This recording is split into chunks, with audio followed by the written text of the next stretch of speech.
Could Elvis's forgotten gems be better than his classics? Did the king still shine even when the spotlight began to fade? Number 12. Promised Land. 1974. Ever wondered what happened when Elvis took on Chuck Berry? In 1974, while most people were busy disco dancing or grooving to new rock bands, Elvis Presley was in a recording studio belting out one of his most energetic performances of the decade. Promised Land captures Elvis with raw power that many thought had disappeared years earlier. The song wasn't a massive hit by Elvis standards, but it tokayed his ability to inject new life into rock and roll classics, even as his personal struggles intensified. Recording at Stax Studios in Memphis, Elvis approached this Chuck Berry tune with something to prove. The funky backing track from his TCB band propels him forward as he sings about a journey across America. His voice has a gritty determination that cuts through the mix. It's fascinating to hear Elvis, then 39 years old and dealing with prescription drug issues and weight fluctuations, summoning such visceral energy. What makes Promised Land special is how it contradicts the popular narrative that Elvis was merely going through the motions in his later career. The production is tight and contemporary for its time, with electric piano and driving drums that wouldn't sound out of place alongside mid-70s rock radio hits. When Elvis hits the high notes on the chorus, there's an undeniable conviction that makes you wonder why this track isn't mentioned alongside his more famous recordings. Music critics at the time gave it modest praise, but in retrospect, Promised Land represents a moment when Elvis connected with his rock and roll roots while still sounding relevant. The song reached number 14 on the Billboard charts, respectable, but far from his biggest hit. Yet it remains a favorite among serious Elvis fans who appreciate its intensity and authenticity. Perhaps most tellingly, Promised Land became a staple in his live shows during his final years. Even as his health deteriorated, Elvis would summon remarkable energy for this song, suggesting it held special meaning for him. It was as if the lyrics about overcoming obstacles to reach a better place resonated with his personal struggles. The song stands as evidence that, even during troubled times, Elvis could still capture lightning in a bottle. Number 11. Hurt, 1976. Ever felt physical pain from just listening to a song? In the bicentennial year of 1976, while Elvis's health was visibly declining and his personal life was in shambles, he delivered a vocal performance so powerful it makes listeners wince in the best possible way. Hurt, originally recorded by Timmy Euro in 1961, became a vehicle for Elvis to channel his inner turmoil into art. When he hits the song's climactic high note, holding it with surprising strength and control, it's a reminder of the incredible instrument his voice remained, even as other aspects of his life and career were unraveling. The recording session for Hurt took place in Presley's makeshift studio, known as the Jungle Room, at his Graceland mansion. By this point, Elvis rarely left home to record, preferring the comfort and control of his own environment. Producer Felton Jarvis had to bring recording equipment to Elvis rather than the other way around. Despite these unusual circumstances, the technical quality of the recording is impressive, with lush orchestration added later to complement Elvis's passionate delivery. What's remarkable about Hurt is how it showcases Elvis's continuing ability to interpret material in unique ways. This wasn't a rock and roll number or even a country song. It was a dramatic pop ballad that required significant vocal range and emotional investment. Elvis brings a sense of genuine anguish to lines like, "I'm so hurt to think that you lied to me." There's an authenticity in his performance that suggests he wasn't just singing lyrics, but expressing his own feelings of betrayal and pain. The song reached number 28 on the Billboard Hot 100, a modest showing for someone once accustomed to number one hits. Yet it performed better on country and adult contemporary charts, indicating Elvis was finding new audiences even as his pop culture dominance waned. In concert, Hurt became a highlight of his shows, with audiences reacting strongly to the emotional intensity he brought to it night after night. What many casual listeners don't realize is that Hurt represents one of Elvis's last truly great vocal performances on record. Within months of its release, his health would deteriorate further, affecting his voice and stage presence. The song stands as evidence that even during his troubled final years, Elvis remained capable of artistic excellence when properly motivated by material that moved him. The vulnerability in his interpretation offers a glimpse into his emotional state during this difficult period. Number 10. Moody Blue, 1976. Can a troubled artist create something beautiful from their pain? In late 1976, with Elvis Presley's world increasingly chaotic, he recorded a song that would become the title track of his final studio album. Moody Blue has a wistful, almost haunting quality that seems to reflect Elvis's own emotional state.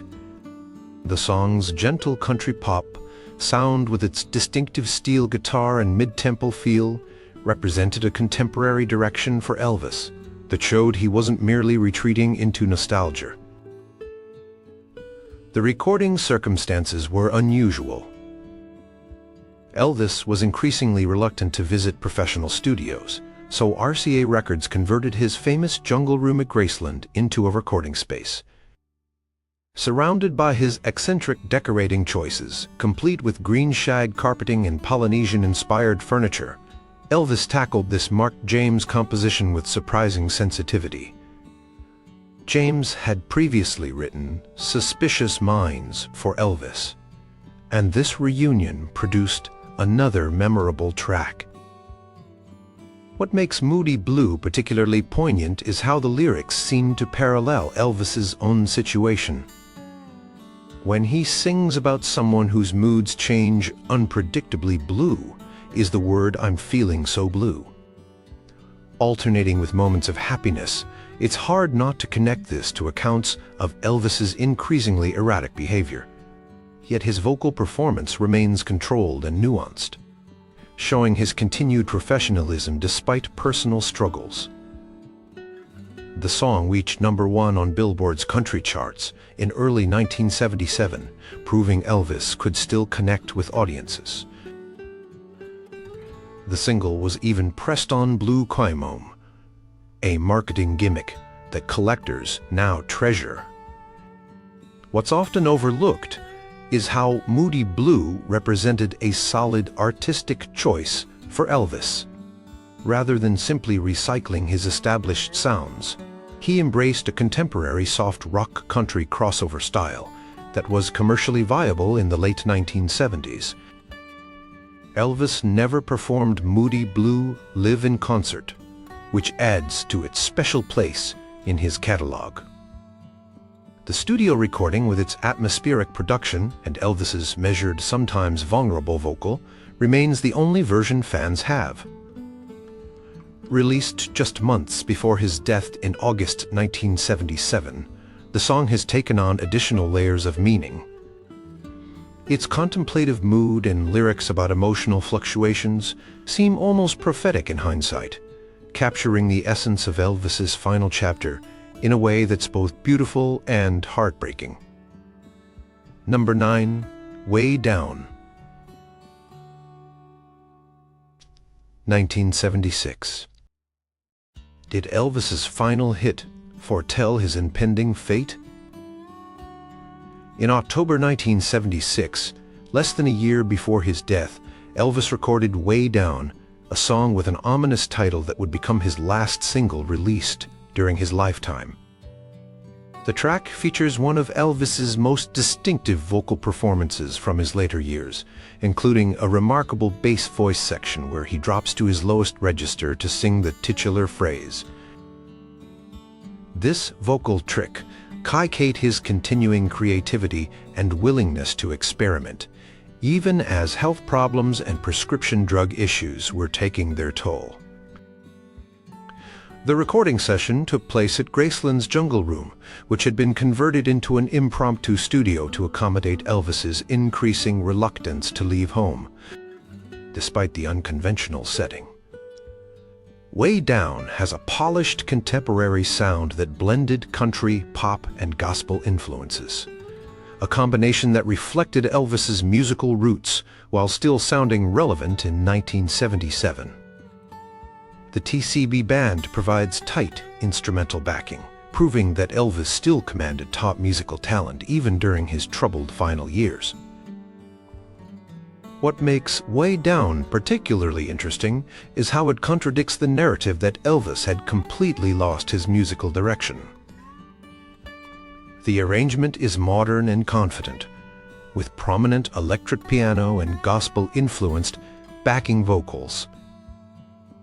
When Elvis sings about feeling something way down inside, there's a suggestive playfulness that shows his charisma remained intact. The song reached number 18 on the Billboard Hot 100 chart while Elvis was alive, then surged to number 1 on the country charts following his death in August 1977. Perhaps the most revealing aspect of Way Down is a technical one. Elvis required multiple takes to complete the song, particularly struggling with the low notes in the chorus. Producer Felton Jarvis later compiled the best parts from different takes to create the finished master. This behind-the-scenes detail illustrates Elvis's deteriorating condition, but also his perseverance and professionalism. Despite physical challenges, he worked until he delivered a compelling performance. The song's video, compiled from concert footage from his final tours, shows a heavier Elvis in his trademark jumpsuits, but still commanding the stage with presence and vocal power. Way Down serves as a bittersweet finale to Elvis's single releases during his lifetime, evidence that even as his personal demons gained ground, his artistic instincts remained largely intact. The public responded, making it a hit twice, first on its own merits and then as a memorial to a fallen icon. Number 8, Burning Love, 1972. Remember when Elvis rocked hard one last time? In 1972, with the music world dominated by new sounds from emerging rock bands, Elvis Presley surprised everyone with Burning Love, a driving rock and roll number that stands as arguably his last truly great up-tempo hit. The song features Elvis at his most energetic during his later career, his voice powerful and passionate as he sings about a love so intense it could just set you right on fire. The track was recorded at Hollywood's RCA Studios in March 1972, during a productive session that yielded several notable recordings. What makes Burning Love significant is how it showed Elvis could still compete in the contemporary rock landscape when given the right material. Written by Dennis Linda, the song has a driving rhythm and modern feel that contrasted with some of Elvis's more nostalgic or middle-of-the-road material from this period. The production is crisp and dynamic, with prominent electric guitars, pounding piano, and enthusiastic backing vocals. When Elvis builds to the climactic hunka hunka burning love refrain, there's an undeniable excitement that recalls his ground-reigning early work. The song reached number 2 on the Billboard Hot 100, stopped from hitting number 1 only by Chuck Berry's novelty hit, My Ding-a-Ling. This chart performance made it Elvis's highest charting single since Suspicious Minds 3 years earlier. More importantly, Burning Love reconnected Elvis with younger listeners at a time when his audience was increasingly skewing older.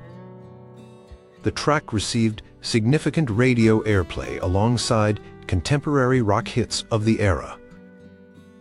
Interestingly, Elvis initially had reservations about recording Burning Love, reportedly finding its rock style somewhat challenging after years of focusing on ballads and country-influenced material.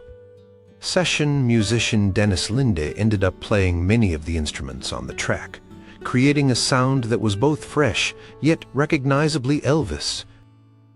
This behind-the-scenes detail reveals something important about Elvis's later career.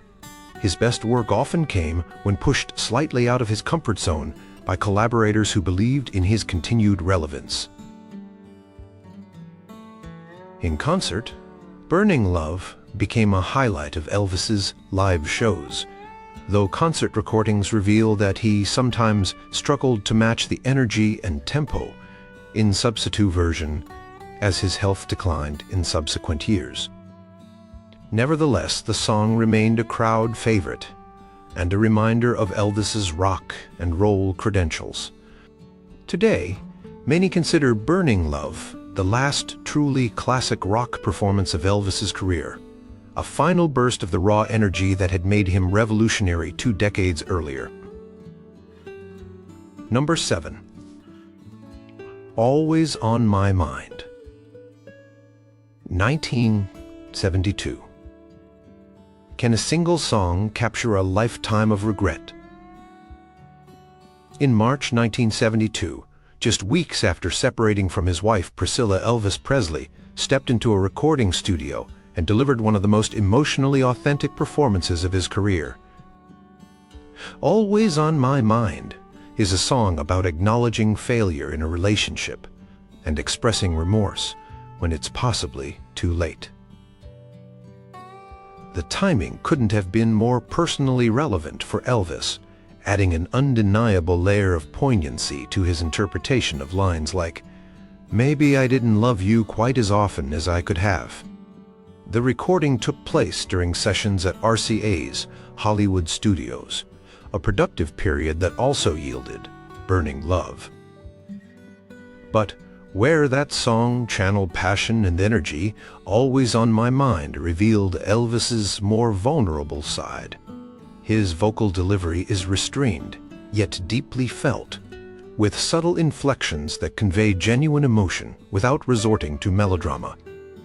The arrangement supports rather than overwhelms his voice, with delicate piano, gentle strings, and tasteful backing, vocals creating a melancholy backdrop. What's remarkable about Always on My Mind is how it stands apart from the public perception of 1970s Elvis. While casual observers might associate this period with jumpsuit excess and Las Vegas spectacle, this recording reveals an artist still capable of nuance and emotional depth. Elvis's interpretation found the perfect balance between country music's straightforward storytelling and pop's emotional impact.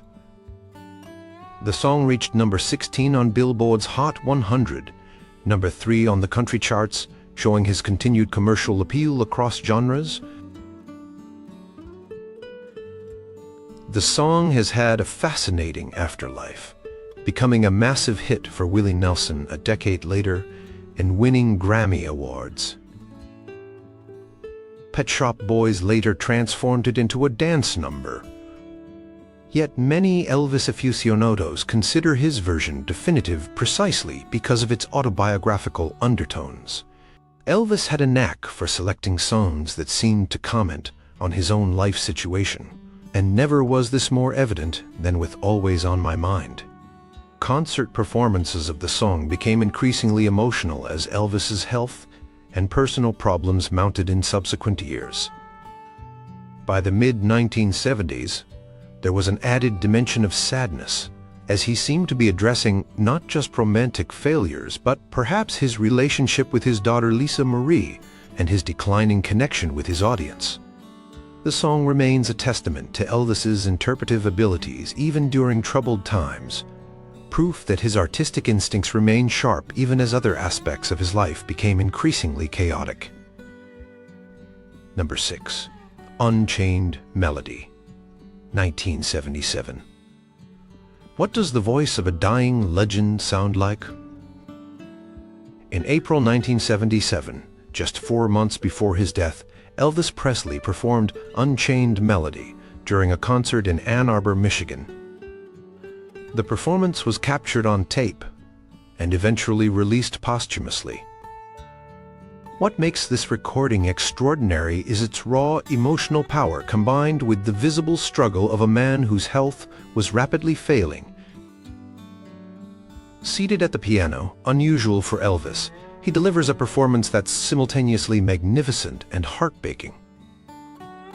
The circumstances were far from ideal. By this point, Elvis was severely overweight, dependent on numerous prescription medications, and suffering from multiple health problems. His usual concert routine had become physically taxing, prompting him to sit at the piano for this particular number. Yet, despite his compromised state, Elvis summons remarkable vocal power for this challenging song, hitting high notes that would be difficult for any singer, let alone one in his condition. What's fascinating about this version of Unchained Melody is how Elvis's physical struggle becomes part of the performance's emotional impact.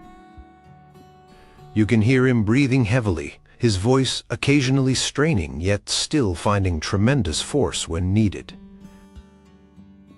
The recording captures what sounds like genuine pleading when he sings, "I need your love."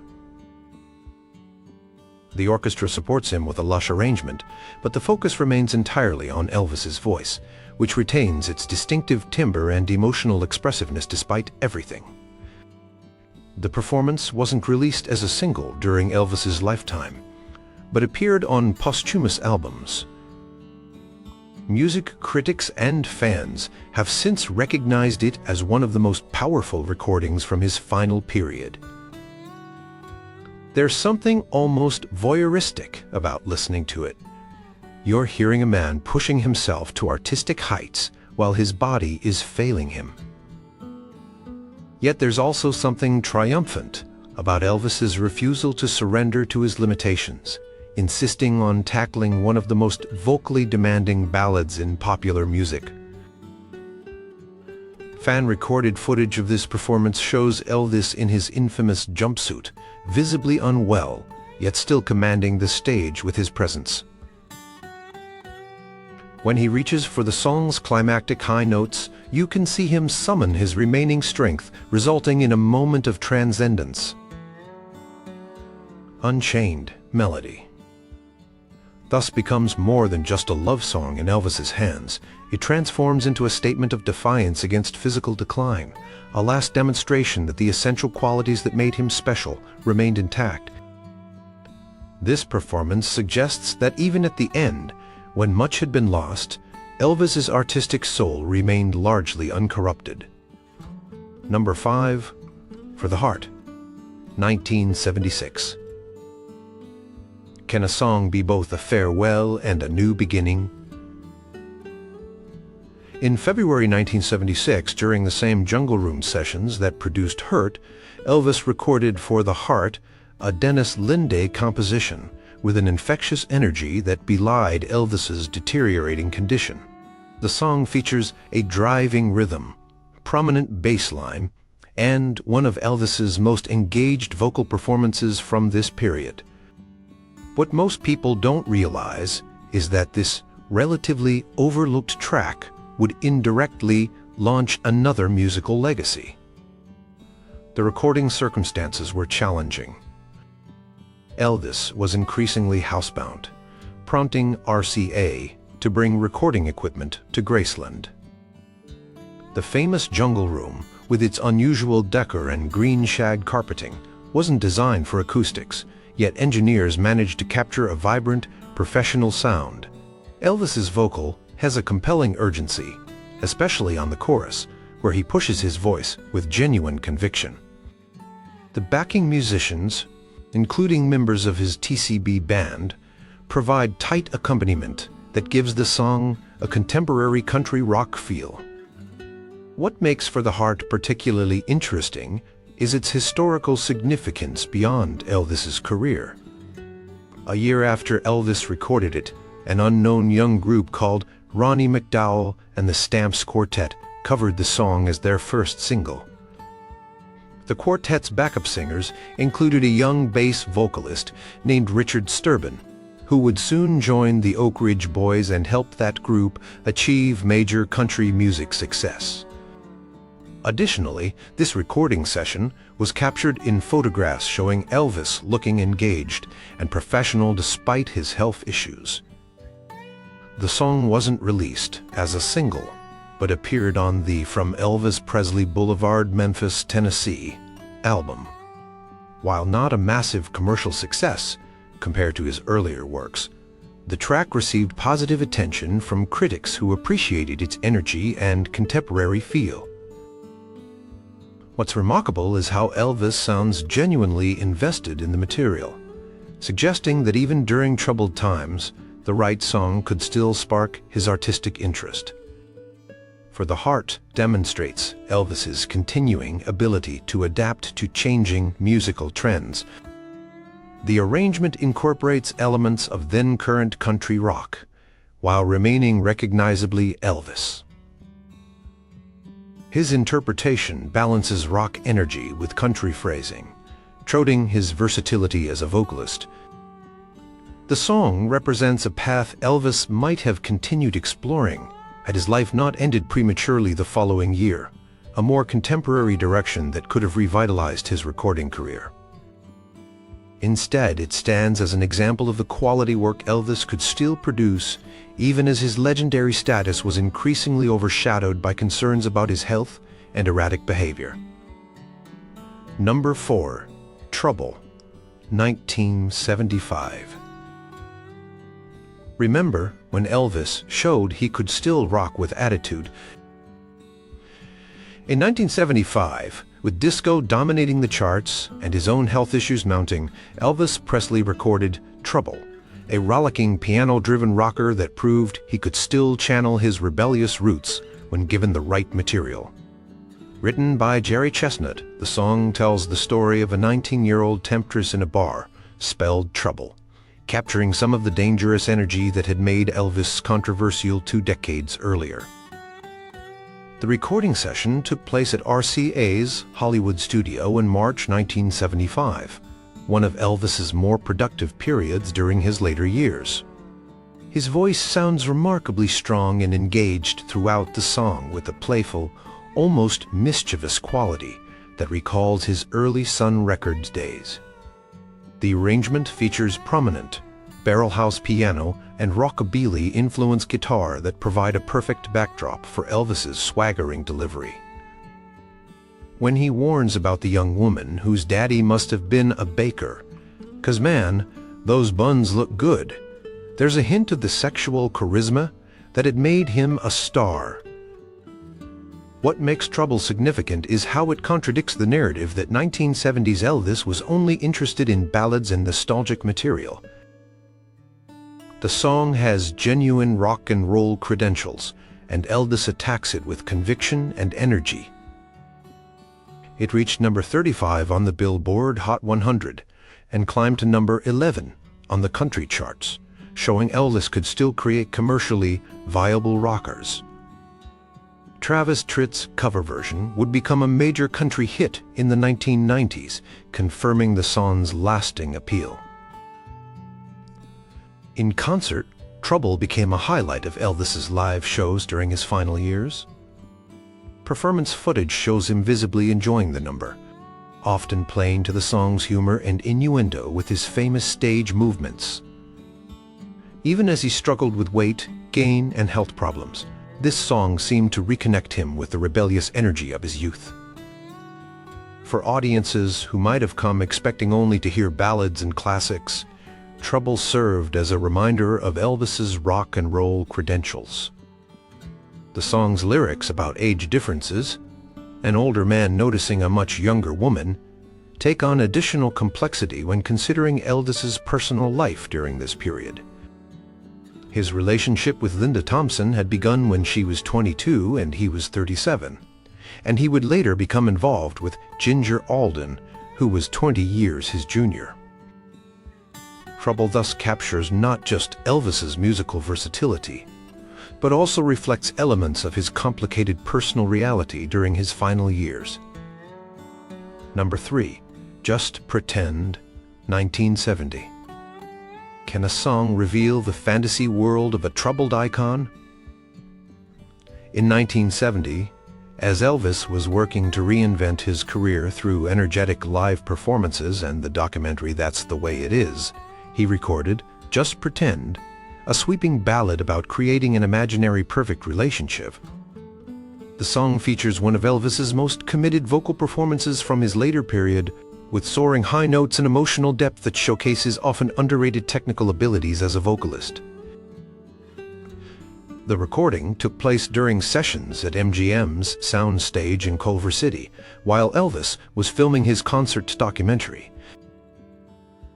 Working with producer Felton Jarvis, Elvis approached this ballad with remarkable sensitivity, building from a gentle opening to powerful emotional peaks. The orchestration is lush and cinematic, with strings and backing vocals supporting Elvis without overwhelming him. When he reaches for the dramatic high notes in the chorus, there's a yearning quality that gives the song genuine emotional impact. What makes Just Pretend particularly poignant is how its lyrics about constructing a fantasy world seem to parallel Elvis's own increasing detachment from reality during this period. By 1970, Elvis was already dependent on various prescription medications and increasingly surrounded by yes men who sheltered him from life's normal challenges. The song's theme of creating an alternate reality in your mind where everything is perfect takes on additional layers of meaning when considered alongside Elvis's biography. The song wasn't released as a single in America, but appeared on the That's the Way It Is album. In some international markets, it was issued as a 45 and performed respectably on charts. What's remarkable is how the track showcases Elvis's continuing growth as an interpretive vocalist, even as other aspects of his life were becoming problematic. His phrasing, breath control, and emotional commitment reveal an artist still taking his craft seriously, despite personal challenges. In concert, Just Pretend allowed Elvis to demonstrate his impressive vocal range and control. Live recordings show how he could hold the audience spellbound with this dramatic ballad, often using it as a showcase piece. The song represents a side of 1970s Elvis that casual observers might miss. Beyond the jumpsuits and spectacle, there was still a serious artist making thoughtful musical choices. Just Pretend provides evidence that even as Elvis's personal troubles mounted, his artistic instincts remained largely intact, especially when interpreting material that resonated with his emotional state. Number 2. Kentucky Rain, 1970. How desperate can a man sound while searching for a lost love? In 1970, Elvis recorded Kentucky Rain, a song that captures the essence of obsessive longing through both its lyrics and Elvis's haunting vocal performance. Written by Eddie Rabbitt and Dick Hurd, the song tells the story of a man desperately searching for his girlfriend who has left him trudging through Kentucky rain as he goes from town to town showing her photograph. Elvis brings a palpable sense of desperation to the narrative that transcends the already emotional lyrics. The recording took place at American Studio in Memphis with producer Felton Jarvis during the productive sessions that helped revitalize Elvis's recording career. Notably, this track features Ronnie Milsap on piano before he became a country music star in his own right.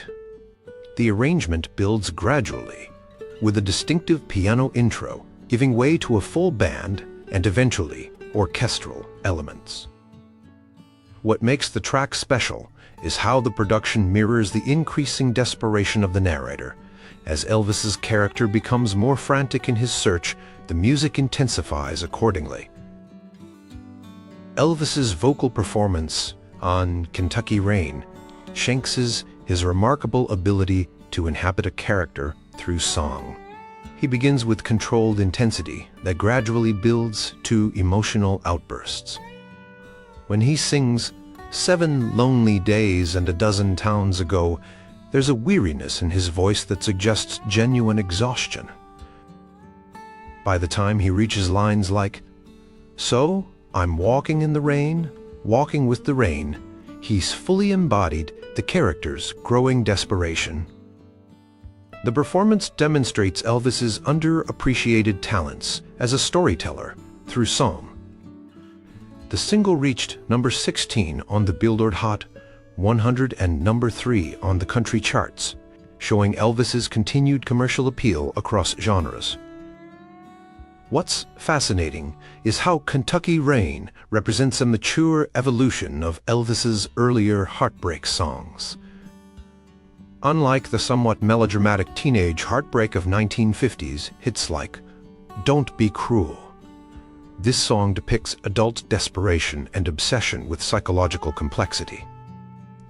The narrator's increasingly frantic search suggests concerning fixation rather than simple romantic disappointment. In concert, Kentucky Rain became a staple of Elvis's setlists throughout the 1970s. Live recordings reveal how he would often enhance the song's dramatic qualities, sometimes extending phrases or adding spoken asides to emphasize the emotional narrative. The song represents an important aspect of Elvis's artistic identity during his later years, his ability to convey complex emotional states through carefully chosen material. Kentucky Rain proves that, even as personal troubles mounted in his life, Elvis remained capable of creating art that explored the darker aspects of the human experience with authenticity and power. Number 1. Suspicious Minds, 1969. Could one song save a career? In January 1969, Elvis Presley entered American Sound Studio in Memphis, a pivotal moment that would redefine his musical legacy. Suspicious Minds, recorded during these sessions, became far more than just another hit. It represented Elvis's triumphant artistic rebirth after years of mediocre movies and soundtrack recordings. The song captures a mature Elvis at the height of his vocal powers, delivering a performance of remarkable emotional range and technical skill. The recording circumstances were significant. Producer Chip's moment pushed Elvis harder than he'd been pushed in years, demanding multiple takes and refusing to accept anything less than excellence. This professional challenge seemed to invigorate Elvis after years of working in comfortable but unchallenging environments. The song itself, written by Mark James, deals with a relationship trapped in a cycle of mistrust. "We're caught in a trap I can't walk out," creating obvious parallels to Elvis's own complicated romantic life and his increasingly constricted career. What makes Suspicious Minds extraordinary is the dynamic range of Elvis's performance. He alternates between tender vulnerability in the verses and raw emotional power in the choruses. The arrangement supports this journey perfectly, building from restrained verses to explosive refrains with horns and backing vocals. When Elvis sings, "We can't go on together with Suspicious Minds," there's a desperation and authenticity that connects with listeners on a visceral level. The famous false ending and reprise, though initially controversial, creates a circular feeling that reinforces the song's theme of being trapped. The single topped the Billboard Hot 100 in November 1969, giving Elvis his first number 1 hit since "Good Luck Charm" 7 years earlier. More importantly, it re-established him as a contemporary recording artist, rather than just a nostalgic figure. coming shortly after his successful '68 comeback special on NBC. Suspicious Minds confirmed that Elvis could still create relevant, powerful music when properly motivated and surrounded by the right collaborators. The song became a centerpiece of Elvis's live performances throughout the 1970s. Concert footage shows how he would often extend the arrangement, creating a theatrical experience complete with karate moves during instrumental breaks and building to explosive climaxes. Even as his health declined in later years, Elvis could usually summon exceptional energy for Suspicious Minds, suggesting its special significance to him.